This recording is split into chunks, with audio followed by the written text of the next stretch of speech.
তো এই তিনটা মানুষ ছাড়াও ওনার বড় ছেলে দুটো ছোট ছোট বাবু আছে, যারা পড়ালেখা বা যাদের ভরণ পোষণ, যারা কোন স্কুলে যাবে, কি খাবে না খাবে, এই সব কিছু কিন্তু ওনাকেই দেখাশোনা করতে হয়। আর যেটা বলেছি যে মামুনের বাবাও কিন্তু একটু আলাভোলা টাইপের, মানে একটু ডিফারেন্ট টাইপের। হ্যাঁ, তো তাকে হয়তো আপনারা ভিডিওতে দেখেন নাই, কিন্তু এখন মাঝে মাঝে দেখছেন মামুনের আম্মুর পাশে যে উনিও কিন্তু একটু ডিফারেন্ট মানুষ। তো সংসারে এতগুলো মানুষকে সামাল দিয়ে।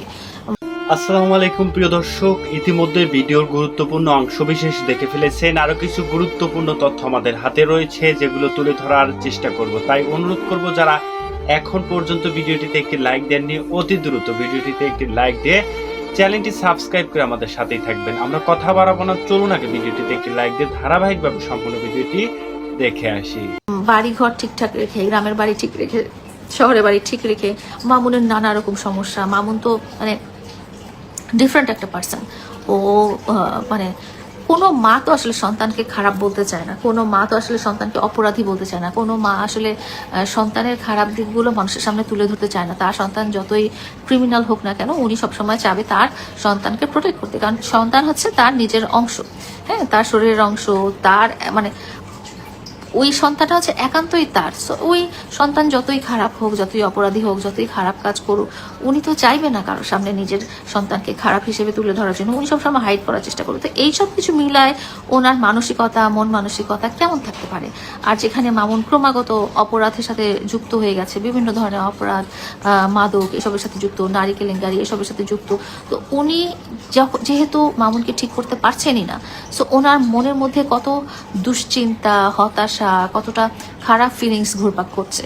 তো উনি লিখন তোমাকে হয়তো রাগ করে বকাঝকা দিলেই ফেললো, বা উনি আমাকে রাগ করে বকাঝকা দিয়েই ফেললো, তার প্রতি উত্তরে আমি হয়তো রাগারাগি করে বলেই ফেললাম যে উনি এটা করেছেন, ওটা করেছেন, সেটা করেছেন। কিন্তু আমার মনে হয় যে একজন মাকে নিয়ে অশালীনতাটা করা ঠিক না, এটা আমাদের বর্জন করা উচিত। আপনারা দেখবেন, হ্যাঁ, যে মামুনকে যখন প্রিজন ভ্যানে করে নিয়ে যাচ্ছে, গতবার কিন্তু আমি এরকমটা দেখিনি। হ্যাঁ, গতবার তার অনেক পাওয়ার ছিল হয়তো, বা তার পিছনে কোনো শক্তিশালী হাত ছিল, বা গতবার হয়তো তার সাথে টাকা পয়সা ছিল। একটা জিনিস আপনারা খেয়াল করবেন যে আমার মামলাগুলো যখন চলছিল, তখন মামুনের অনেক বন্ধুরা কিন্তু মামুনের সাথে ছিল। অনেকজন, প্রায় 10-12 জন সবসময় তারা আদালতে গেছে, মামুনকে সাপোর্ট করেছে, মামুনের পাশে থেকেছে, মামুনকে প্রোটেক্ট করেছে। তখন কিন্তু ওর মা বাবাকে অতটা আদালতে দেখা যায়নি। কিন্তু এইবার যখন আমি দেখলাম যে মামুনকে নিয়ে যাচ্ছিল, তখন কিন্তু তার পাশে একটাও বন্ধু বান্ধব ছিল না। তার এই যে এতদিনের বন্ধু বান্ধব, যাদেরকে মামুনের আম্মু পেলে পুষে বড় করেছে, তারা কেউ তার পাশে ছিল না।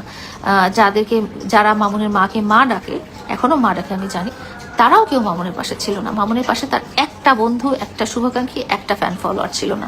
এই যেসব মানুষগুলো আমাকে এতদিন গালাগালি দিয়ে মামুনের সাথে থেকে থেকে ভিডিও বানিয়েছিল, তারা একজনও কিন্তু এবার মামুনের সাথে ছিল না। এবার পুরোটা সময় মামুনের মা, মামুনের বাবা দৌড়াদৌড়ি করেছে।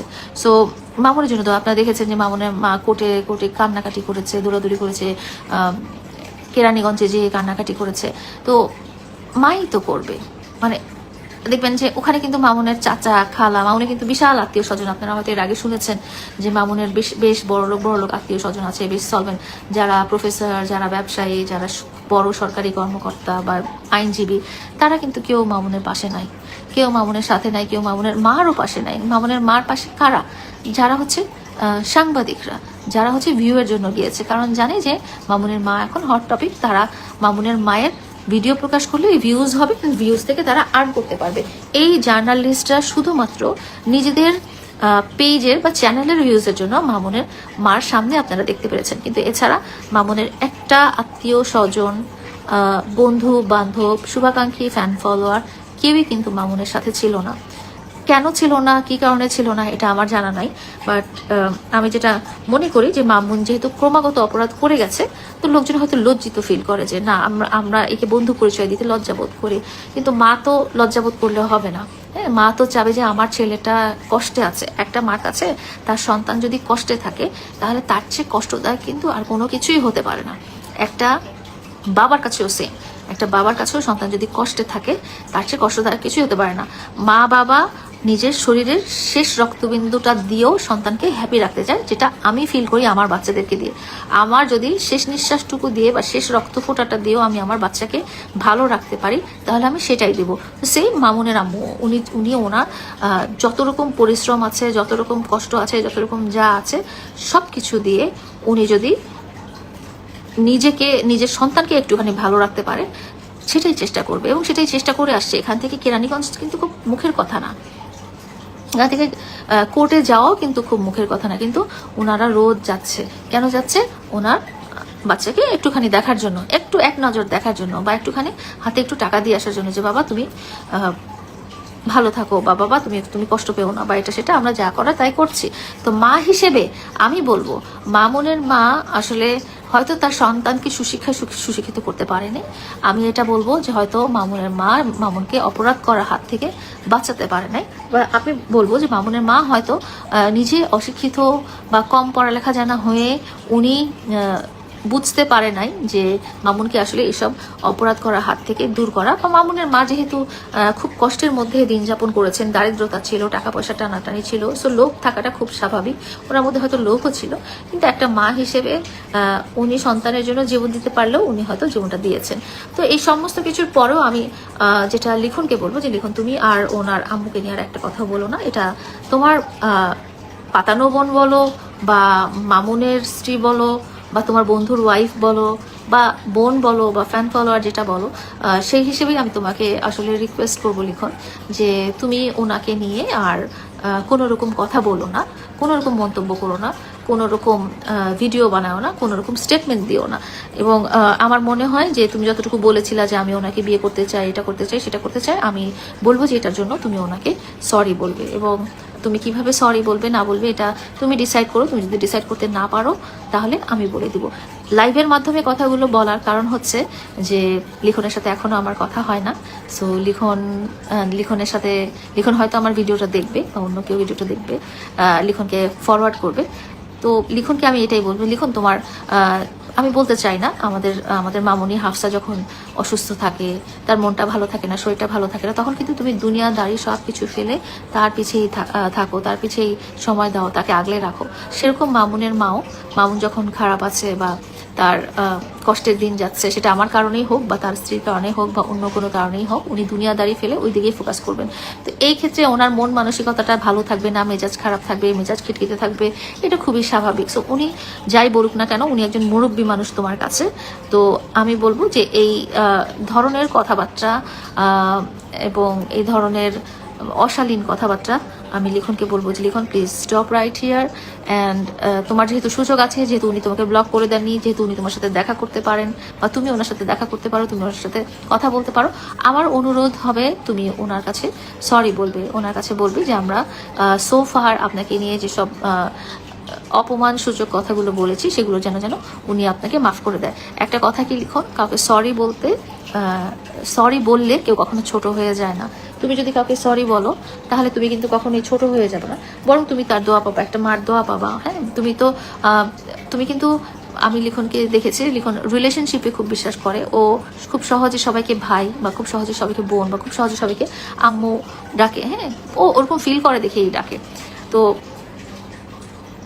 খুব ইজিলি তুমি এই জিনিসটা বলতে পারো। এছাড়াও আমি অন্যদেরকেও বলবো যে যারা এইসব ট্রল করা নিয়ে ভিডিও বানিয়েছেন তারাও বানাবেন না। অ্যান্ড আমিও এক্সট্রিমলি সরি টু হার, যেটা আমি অবশ্যই তাকে পার্সোনালি বলবো যে আমি তো কারণটা বলেছি যে আমি কিন্তু আমরা যখন আলাদা হয়ে গেছিলাম তার 1 বছর 1.5 বছর পর্যন্ত আমি কখনো তাদেরকে নিয়ে মুখ খুলিনি, যখন না পর্যন্ত মামুন আমার মা বাবাকে নিয়ে গালাগালি করেছে লাইভে এসে খুব অযৌক্তিকভাবে। কারণ মামুন কোনোদিন আমার মা বাবাকে দেখেনি, আমার মা বাবার সামনে তার পড়ার সুযোগ হয়নি। সেই মৃত বাবাকে নিয়ে সে কিন্তু গালাগালি করতে পারে না। এটা আমার অ্যাজ এ হিউম্যান আমার খারাপ লাগাটা খুব স্বাভাবিক। তো এই থেকে হয়তো আমি তাদেরকে বলেছিলাম, বাট তাদের ক্ষেত্রে আমার যাই অভিযোগ থাকুক না কেন, আমি আসলে সোশ্যাল মিডিয়াতে এসে কখনো বলতে চাই নাই। তো আমি সর্বশেষ এটাই বলবো যে বড়দেরকে সম্মান করলে, বা ইভেন ছোটদেরকেও সম্মান করলে নিজে কখনো অসম্মানিত হয় না। বা কাউকে যখন আমরা সরি বলি তাহলেও নিজে কখনো ছোট হয়ে যায় না। হ্যাঁ, সরি বললে কেউ কখনো ছোট হয়ে যায় না। এবং আমরা যতদিন বেঁচে আছি, বেঁচে থাকতেই কিন্তু সম্পর্কের কদর করা উচিত। আমরা যখন মরে যাব তখন কিন্তু ওই সরিটা বলে কোনো লাভ নাই। আমি দেখি যে মারা গেছে যখন যে ব্যক্তিটা, তখন আমরা মানে ক্ষমা চাই বা সরি বলি, বা তখন কিন্তু সরি বলে কোনো লাভ নাই। যেই সম্পর্কটা বেঁচে থাকতে আমরা সুন্দর মতো মূল্যায়ন না করি, সেই সম্পর্কটা মরে যাওয়ার পরে মূল্যায়ন করে কি লাভ? আজকে শাহজাহান তাজমহল বানিয়েছে তার স্ত্রী মারা যাওয়ার পরে, তার স্ত্রী মারা যাওয়ার পরে ওই তাজমহল বানিয়েছে, তাতে কি কি লাভ হয়েছে? তার স্ত্রী তো তাজমহলটা দেখে যেতেও পারেনি। তার স্ত্রী যদি দেখে যেতে পারতেন তাহলে তার ভালোবাসার মানুষটা কত খুশি হতেন যে না, আমার কিং আমার জন্য এরকম একটা তাজমহল বানিয়েছে, বাট উনি সেটা দেখতে পারেনি। তো সেই জন্যই আমি সবসময় বলবো, সম্পর্কে বেঁচে থাকতেই সম্পর্কের কদর করতে হয়, এবং বেঁচে থাকতেই আমাদের ভুল ত্রুটির জন্য ক্ষমা প্রার্থনা করতে হয়। মরে গেলে সেই ক্ষমা প্রার্থনা করে কোনো লাভ নাই, এবং খুব বড় ক্ষতি হয়ে গেলেও সেই ক্ষমা প্রার্থনা করে কোনো লাভ নাই। তো লিখন, আমি শিওর তুমি আমার এই ভিডিওটা দেখবে, বা তোমাকে কেউ না কেউ পাঠাবে, এবং আমি চাই তুমি এটা করো। এবং তুমি সারা জীবন আমার কথা শুনে আসছো, আমি তোমাকে যখন যেটা বলেছি তুমি কখনো আমার কথার অবাধ্য হও নাই। আমি যখন যে রিকোয়েস্ট করেছি, আমি তোমাকে খুব কমই রিকোয়েস্ট করেছি, বাট যে রিকোয়েস্ট করেছি সেই কথার অবাধ্য তুমি কিন্তু কখনো হওনি। সো আমি এক্সপেক্ট করি যে তুমি মামুনের আম্মুর কাছে যে সরি বলবে, এবং এরপর থেকে মানে আজকের পর থেকে আর কখনো ওনাকে নিয়ে অপমান সুযোগ কোনো কথা তুমি বলবে না। এটাই একটা বোন হিসেবে তোমার প্রতি আমার অনুরোধ, এবং অন্য সবার প্রতি অনুরোধ। হয়তো তারা নানা রকম হতে পারে, ভালো না হতে পারে, তাদের মধ্যে ক্রিমিনাল মেন্টালিটি থাকতে পারে, তারা প্রতারক হতে পারে, তারা ভুল করতে পারে, কিন্তু তারা দিন শেষে একজন মানুষ। এবং মানুষ যখন কোনো অপরাধ করে সেটা পিছনে কিন্তু একটা বিশাল ব্যাকগ্রাউন্ড থাকে। দেখা যায় যে অর্থনৈতিকভাবে যারা দরিদ্র বা অর্থনৈতিকভাবে যারা অসচ্ছল, তাদের মধ্যে অপরাধ করার প্রবণতাটা অনেক বেশি থাকে। তো হতে পারে তারা এরকমই। আর যাই হোক, আমি আর যা বলা সেটা তো আমি বলেই দিলাম। ওনাকে নিয়ে, মামুনের আম্মাকে নিয়ে আপনারা আসলে ট্রল করা বন্ধ করে দিবেন, এটাই আশা করি, বা ওনাকে নিয়ে খারাপ মন্তব্য বা কোনো কিছু করা। উনি একজন, ওই যে মামুন মাঝে মাঝে বলে না আমার মা খুব সাদাসিধা, অনেক ক্ষেত্রেই উনি আসলে সাদাসিধা, এবং এত কিছু মেনটেন করে যাকে চলতে হয় তার মেন্টালিটি আসলে খুব স্টেবল রাখাটা ডিফিকাল্ট। তো যাই হোক, এত রাতে এই কথাগুলো বলার কারণ হলো যে আমি আমার যে লিগ্যাল কাউন্সিল অ্যাডভোকেট সাবির হোসেনের স্টেটমেন্টটা আমি কিছুক্ষণ আগে শুনলাম, এবং কিছুক্ষণ আগে শুনে আমি এই রিয়েলাইজটা করলাম। মানে এই রিয়েলাইজটা করার পরে আমি ভাবলাম যে আমি আমার এই লাইফটাতে এই বার্তাটা দিই, অ্যান্ড আমি মামুনের আম্মুকে বলতে চাই আমি নিজেও অনেক সরি, বিকজ দেখা গেছে যে রাগের বশবর্তী হয়ে অনেক কিছু বলেছি। ওনার সাথে আমার অনেক সুন্দর সুন্দর মুহূর্ত আমি কাটিয়েছিলাম ওনাদের গ্রামের বাড়িতে। যখন আমার সাথে মামুনের ঝগড়াও হয়েছে লাস্ট টাইম, তখন কিন্তু উনি আমাদের গ্রামের বাড়িটায় আমাকে অনেকক্ষণ ঘুরে বেরিয়ে গাছগুলো দেখিয়েছিলেন, ছাদে নিয়ে গেছিলেন। তো এই অনেক খারাপ মুহূর্ত হয়তো ছিল, তো আমি খারাপ মুহূর্তগুলো আজকে থেকে আর মনে করতে চাই না। আমি চাই যে ওনার সাথে আমার ভালো স্মৃতি যা আছে আমি সেটাই মনে করবো, এবং ভালো উনি আমার সাথে যে যা যা ভালো করেছেন আমি সেটাই মনে রাখবো। কারণ ভালো মন্দ মিলিয়েই মানুষ ভালো। আমার মধ্যে যে সব খারাপ সেরকমও যেরকম না, আমার মধ্যে যেরকম সব ভালো সেরকমও কিন্তু না। সো আমি যেরকম, আমার মধ্যে যেরকম ভালো খারাপ আছে ওনার মধ্যেও আছে, বাট আমি চাই যে ওনার ভালোটুকুই যেন আমার মনে থাকে। তো সবাই ভালো থাকবেন, বাই বাই।